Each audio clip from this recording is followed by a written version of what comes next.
Top 10 25. What's going on, folks? My name's Josh. You can call me Anoriand, and it's the end of the year, so that means it's time for another Top 10 Games of the Year list, because if nothing else, it's content, and the children, they yearn for the sweet, sweet taste of content. Now, that being said, I will say 2025 was a lot. It was a lot in so many ways. In so many ways. However, there were some good things about 2025. I will say, especially personally, I got much healthier. I went back to school. I did a lot that I'm really proud of, to be honest with you, and I'm really, really glad about. And I also played some really great games. I'm not like proud of those, like they're just games, but they're good games, and so we can talk about the games, and so that's, something. So as per always, this is my personal top 10 list. These are the games I played, so I'm not going off of any objective rankings or critical reviews or anything like that. This is how I feel about these games. Also, there won't be any remakes on here, because that's generally my rule, so Final Fantasy Tactics The Evilist Chronicles won't show up, but you should play it.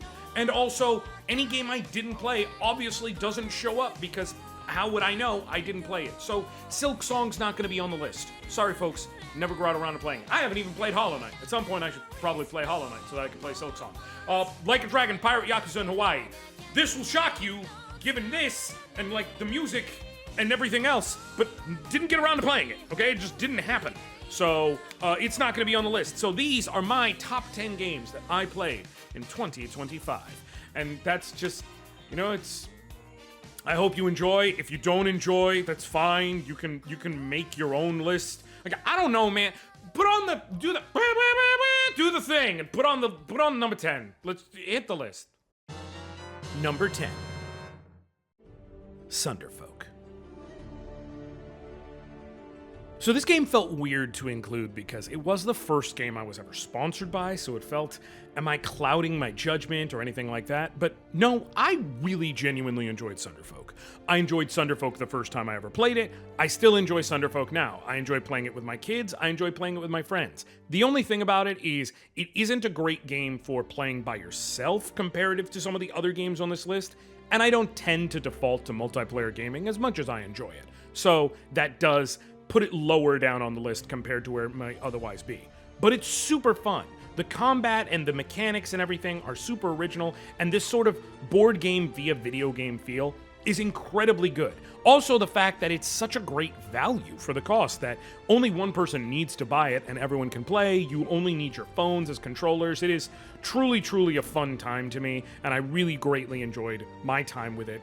And I couldn't find a way to make the list without including it, for all the laughs and joy and moments that it brought me. So, I had to put it on here. It's just, it would have been higher if the single player was more robust, but it was still great as it was, and you can still enjoy it as a single player experience, just not quite as much as you will multiplayer. There you go. Perfect victory. Easy. Oh, yeah. I got MVP. LeBron. Number 9. Teenage Mutant Ninja Turtles Tactical Takedown. Alright, again, this one does feel a bit biased, if I can be honest, but that's because I know the people who helped make this game. Like, I know some of the folks over at Strange Scaffold, and they're wonderful, wonderful people and friends of mine. But I really like Teenage Mutant Ninja Turtles Tactical Takedown. Like, it's a really fun game, is the thing. Again, you have this sort of board game via video game display twice in a row, but done completely differently. I really expected this when I just heard the title to be, Final Fantasy Tactics or Tactics Ogre by way of the Ninja Turtles. What I got instead was more of a focused board game-like experience, and I'm not upset about it. It made me rethink every level, how I'm going to approach things with every turtle playing completely differently. The display of the game, the board constantly moving as enemies keep flooding in and out, they cause you to completely reevaluate your surroundings and your playstyle over and over and over again, which causes you to learn how to best use the turtles. So that whether you're playing Raph and he's more of the flowing combo master, or you're playing Mikey and he's trying to dash through and weave through the opposition, each of them feels right to themselves while feeling completely different, which is really all you could want from a Turtles game. They've also added plenty of post-launch DLC, including a remix mode, so there is plenty of content here for you to dig into, and it is once again an excellent value for your time. I cannot stress enough that if you want a nice little indie game experience, TMNT Tactical Takedown is the game for you. Let's kick some foot butt!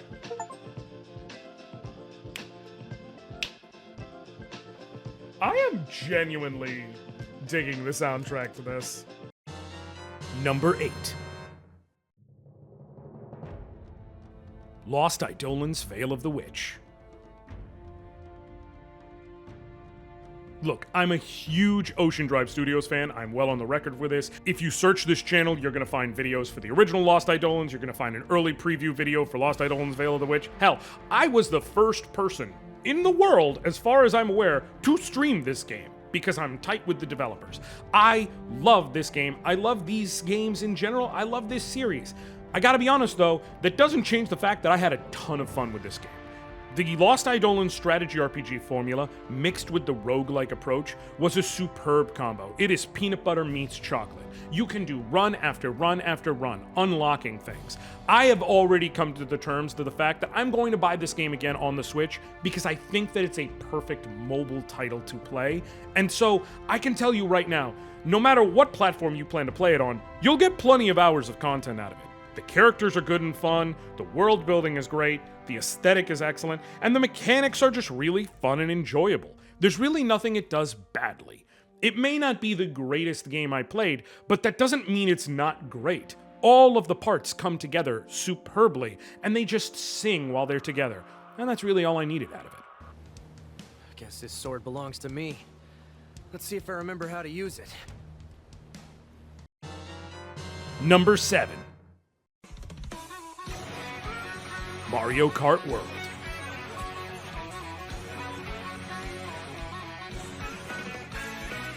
Okay, yeah, I get it. A lot of people are going to have strong opinions about this because Mario Kart 8 Deluxe is such a good game, and I understand there's plenty of people who truly do not prefer Mario Kart World, and that's fine.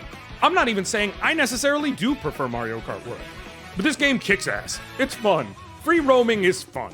Going around and finding the different challenges to do is fun. Unlocking different costumes for the characters is fun. The races are good. And no, there's no actual truth to the rumor that there's nothing you can do and that the races are baby mode. Trust me, 150cc races are still absolutely difficult. I had a blast making sure that I could get the 3-star cup in every single 150cc race, and I just really enjoyed my time with it. Plus, I got to drive around as Big Daddy Bowser, and like, come on, that's the dream. That's the dream.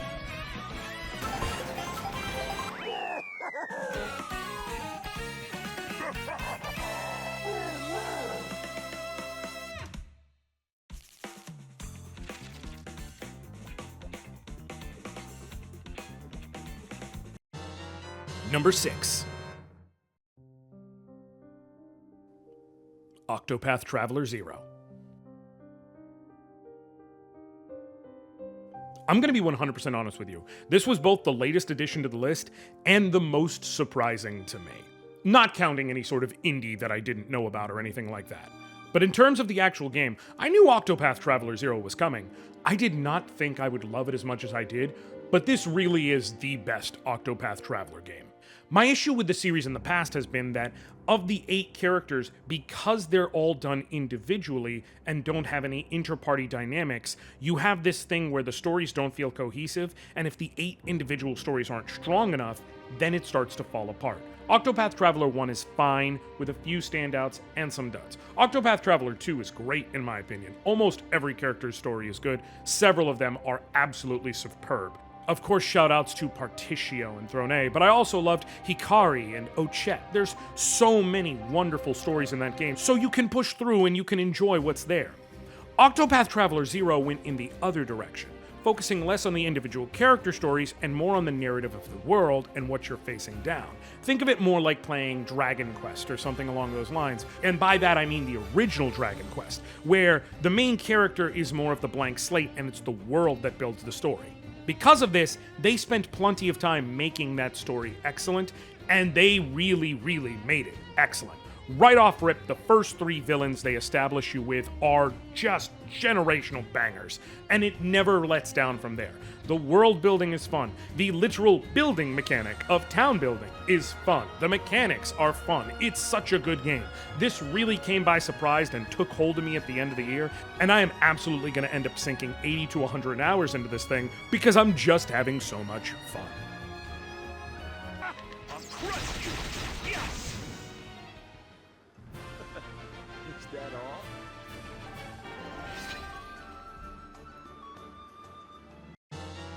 Number 5. Digimon Story Time Stranger. Look, I love Digimon. It's that simple. I will stop and sing the Digimon Frontiers theme song at any given moment, okay? I'll be honest, I almost thought about doing it right now for the purpose of this video, but then, like, people would click away, and, like, viewer retention is a thing, so we're just gonna skip it for now. That being said, I love Digimon. Digimon Story Time Stranger whips ass. It's just a fun mechanical RPG. Like, as an RPG on its own, it is superb. The fact that the Digimon are so wide-ranging and well-represented are awesome and make me like it more. But the game itself is already solid. The mechanics are solid. The world building is really, really great. Beyond all that, I think that it just really speaks to how much effort they put in, that there are so many side quests and things you can do, so many unlockables. It's just a wonderful RPG that also happens to be a Digimon game, which gives you tons and tons and tons of options for Digimon for your team. So you can play through it multiple times with completely different teams, which gives you a ton of variety and replayability. I have enjoyed every minute of my time with this game, and I really can't see myself not going back to it at some point. Yippee!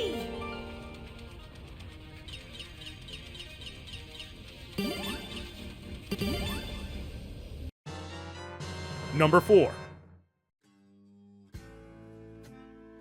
South of Midnight.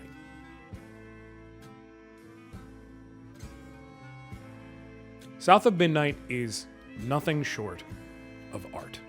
It's beautiful. It's poignant. It's profound. It's visually stunning with the cel-shaded appearance, just really displaying everything they could in this unique Southern Gothic folklore tale that they've crafted. But it's the story that makes South of Midnight stand out. The gameplay is incredibly fun to me. I enjoyed my time with it, the exploration, the combat. Though it's not the most amazing game of all time in terms of the mechanics, it is absolutely wonderful, and I truly did think it was well made. But the story is something profound and different. The usage of everything from the generational traumas to Southern folklore, and especially Black folklore, are all really, really powerful. And they speak to a story that we haven't really gotten in gaming before, and I hope we get again soon, but I'm not sure when we'll get. South of Midnight is 100% worth your time, and knowing that it's coming to all platforms this spring, and you'll be able to get it no matter what system you have, I urge you, if you have not played it yet, to pick it up. It really is a story that I don't want to spoil, but you have to experience. It's something you have to personally engage with, because it's just so special and different. You up here. Where? My salvation. A talking fish? Nope. Ain't no way. Number 3. Ball X Pit. Ball X Pit? Ball Times Pit? Ball Pit? Like they do the Hunter x Hunter thing? I don't know. All I know is this game rules. If you told me before 2024 that one of my favorite games was going to be roguelike poker, I'd call you an idiot. If you told me before 2025 that one of my favorite games was going to be roguelike Breakout, I'd call you an idiot. And somehow, I fell for it again. This game is so damn fun. And the formula is easy. Pick a character, go into a level, shoot a bunch of balls, try to make it to the end, get back home, harvest materials to build out your town, rinse and repeat. It is a simple formula, but it is so damn engaging. Unlocking all these different special balls and finding the different evolutions and fusions and you could do in order to make your combination so that you can shoot out bigger and better and more powerful things is so much fun. Unlocking new characters that all play wildly different. It's so much fun. Unlocking new buildings that give you more stat boost is so much fun. There's so much to do here. It is just a time sink in the best way possible. You can put hours into this game and not even realize because it's just one of those one more run kind of games. And that's truly all you need from it. Ball X Pit was, for me, the game I put the most time into by a mile in terms of indies this year, and I've enjoyed every minute of it, and I'm gonna play more.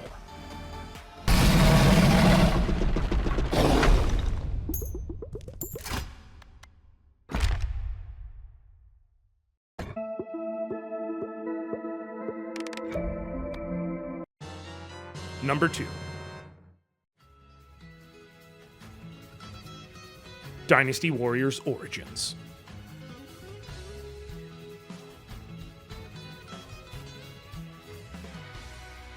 Yup, I did it again. My number 2 game of the year is a Warriors game. Did it a couple years back with Fire Emblem Warriors, and I'm doing it again with this one. Why? Because this is the best Dynasty Warriors game to date, and I've been playing since Dynasty Warriors 3. Come at me, bro. I'm telling you right now, it is phenomenal. The change in the formula by taking time since Dynasty Warriors 9 to have a sort of self-insert hero character and be able to make your way through the world and the storytelling and throw yourself into things has allowed them to do some wonderful things. The recharacterization of certain characters, such as making Dong Zhuo a real, true, imposing villain, and making Cao Cao be able to seem less of this sort of ruler of iron fist and chaos and more of this calculating man who does have good in his heart so that you feel tempted between the 3 different kingdom choices. All of it serves the story so well. The gameplay is phenomenal, and in my opinion, the best the actual Dynasty Warriors games have seen to this point. The different weapons are awesome. The world building is awesome. This is a story I've played so many times before, but it felt so fresh and so new because of the way that they have presented it. Dynasty Warriors Origins is the most fun I have had with a game this year. It may not be the best game. It may not have the best story, the best mechanics, but it is the most fun I have had with a game this year, and that cannot be understated. It is my number 2 game because I have not had more fun with any other game this year. If you are looking to get into Dynasty Warriors, please do yourself a favor and pick up Dynasty Warriors Origins. If you've never played a title in the series before, go grab Dynasty Warriors Origins. It is, to me, absolutely the high mark of the series, and I do think it will sell you on the concept. And if nothing else, it is so much fun to go out and kill 2,000 guys in a single map. Like, I can't tell you the rush. You just gotta experience it, man. You just gotta experience it, okay? That I might fall.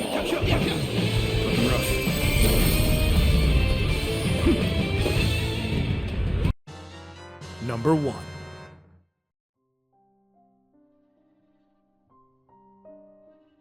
Clair Obscur, Expedition 33.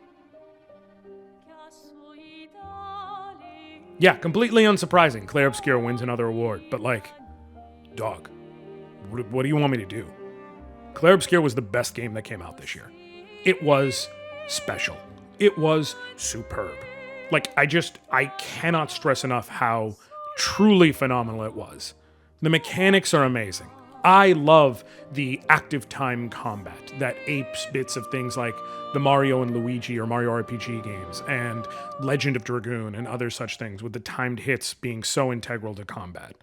I love the story and the world building that kept pulling me in and making me feel things, regardless of whether I wanted to or not. I love this game that, I will be honest, I had to stop playing after a certain point because I experienced some real severe family loss and heartbreak, and I knew that this would shatter me. And so I took a break, and when I came back, it still shattered me, because it made me confront something very, very deep and important, and I think fairly universal.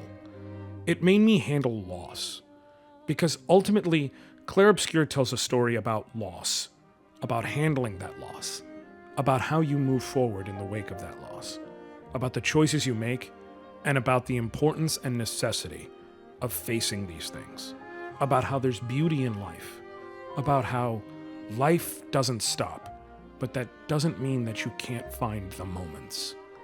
And about how even if it hurts, you need to keep going. For those who come after. Clair Obscur is beautiful. It's poignant.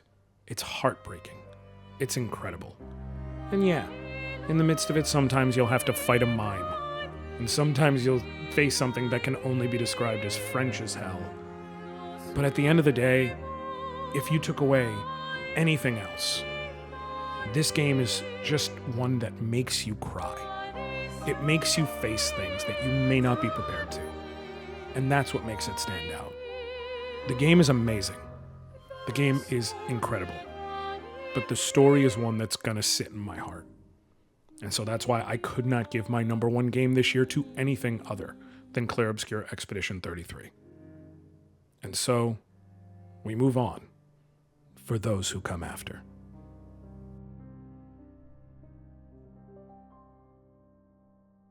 I didn't take you for a coward. I'm not a coward. You swore the oath.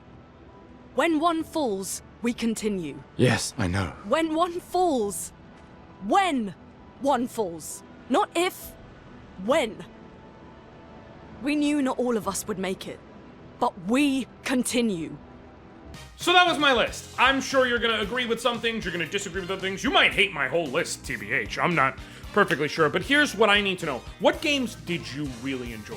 Shout out down below, let me know. Go ahead and get in the comments and say, hey, this was my top 10 games list, or my top 1 game, my top 3 games, whatever. Maybe you didn't really play a lot of games. Maybe you played way too many games. Just let me know down below your games of the year. Also, here's the thing. I'm gonna be honest. I don't know how to end these videos. So I usually just kind of ramble and I'm like, hey, I've got a lot of new stuff coming. And that's true, and I do. I have plenty of stuff coming down the pipeline. I have a lot of things I'm excited for in 2026, personal projects, things like that I'm excited to push. But other than that, it's just like I do some weird, goofy thing. So like we can pretend that that's not gonna happen, but it's gonna happen. So just, just bear with me while I try and, end the video.